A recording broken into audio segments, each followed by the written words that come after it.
പാലക്കാട് ഉപതെരഞ്ഞെടുപ്പ് പ്രചാരണത്തിനായി ബി.ജെ.പി. മുൻ സംസ്ഥാന അധ്യക്ഷൻ കെ സുരേന്ദ്രൻ ട്രാക്ടർ ഓടിച്ച സംഭവത്തിൽ ട്രാക്ടർ ഉടമയ്ക്ക് പിഴയിട്ട് എൻഫോഴ്സ്മെന്റ് RTO.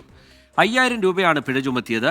കെ സുരേന്ദ്രന് ട്രാക്ടർ ഓടിക്കാനുള്ള ലൈസൻസ് ഇല്ല എന്നാണ് പാലക്കാട് എസ്.പിയുടെ മറുപടി. കെ സുരേന്ദ്രനെതിരെ കൂടുതൽ നടപടി ആവശ്യപ്പെട്ട് നിയമ നടപടി തുടരുമെന്ന് പരാതിക്കാരൻ മുഹമ്മദ് ഫസൽ 24-നോട് പറഞ്ഞു. ഉപതെരഞ്ഞെടുപ്പ് നടക്കുന്ന സമയത്ത് ഇലക്ഷൻ റൂള് വയലേറ്റ് ചെയ്യുകയും അതുപോലെ മോട്ടോർ വെഹിക്കിൾ ആക്ടിന്റെ ദുരുപയോഗമാണ് ഞാൻ ശ്രദ്ധപ്പെടുത്തിയത്. പോലീസ് ഇപ്പോൾ എടുത്തിരിക്കുന്ന ഒരു ആക്ഷൻ എന്ന് പറയുന്നത് ആ ട്രാക്ടർ ഡ്രൈവറുടെ കയ്യിൽ നിന്ന് ഒരു 5000 രൂപ ഫൈൻ വാങ്ങിയിട്ട് ഈ കേസ് ഇപ്പോൾ പോലീസ് അവസാനിപ്പിച്ചായിട്ടാണ് കാണുന്നത്. അത് ഒരു ശരിയായ രീതിയല്ല. അതുപോലെ മോട്ടോർ വെഹിക്കിൾ ഡിപ്പാർട്ട്മെന്റിന്റെ ഭാഗത്തു നിന്നുള്ള ആക്ഷനും ഇതിൽ കാണുന്നില്ല. അപ്പോൾ ഈ പരാതിക്കെതിരെ തുടർ നടപടികളുമായി മുന്നോട്ട് പോകാൻ തന്നെയാണ് ഞാൻ ഉദ്ദേശിക്കുന്നത്. ശ്രീകുമാരൻ വിവരങ്ങളുമായി പാലക്കാട്ട് നിന്ന് ചേരുന്നുണ്ട്. ശ്രീത്ത്, എന്താണ് ഈ വാർത്തയുമായി ബന്ധപ്പെട്ട കൂടുതൽ വിവരങ്ങൾ? പരാതിക്കാരൻ ഈ നടപടിയിൽ തൃപ്തനല്ല, തുടർ നിയമ നടപടികളുമായി മുന്നോട്ട് പോകും എന്ന് അദ്ദേഹം വിശദീകരിക്കുന്നുണ്ട്. വിവരങ്ങൾ എന്താണ് ശ്രീത്ത്?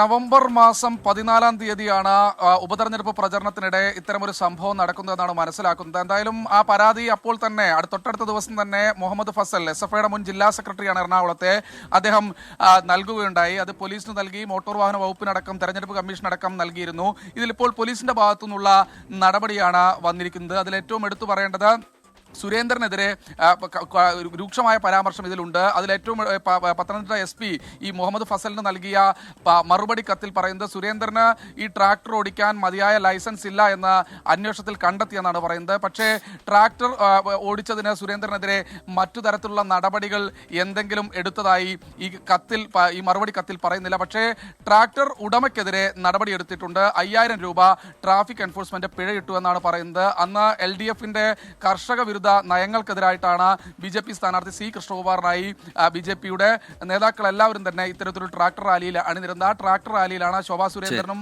അതുപോലെ തന്നെ C. കൃഷ്ണകുമാറിനെയും ഒക്കെ അപ്പുറത്തും ഇപ്പുറത്തും ഒക്കെ ഇരുത്തി കെ സുരേന്ദ്രൻ ട്രാക്ടർ ഓടിച്ചത്. അതിലാണ് ഇപ്പോൾ നടപടി ഉണ്ടായിരിക്കുന്നത്. പരാതിക്കാരൻ തൃപ്തനല്ല, തുടർ നിയമ നടപടികളിലേക്ക് കടക്കുമെന്നാണ് മുഹമ്മദ് ഫസൽ 24-നോട് വ്യക്തമാക്കിയിരിക്കുന്നത്. ശ്രീകുമാരൻ പാലക്കാട് നിന്ന് വിവരങ്ങൾ നൽകുകയായിരുന്നു.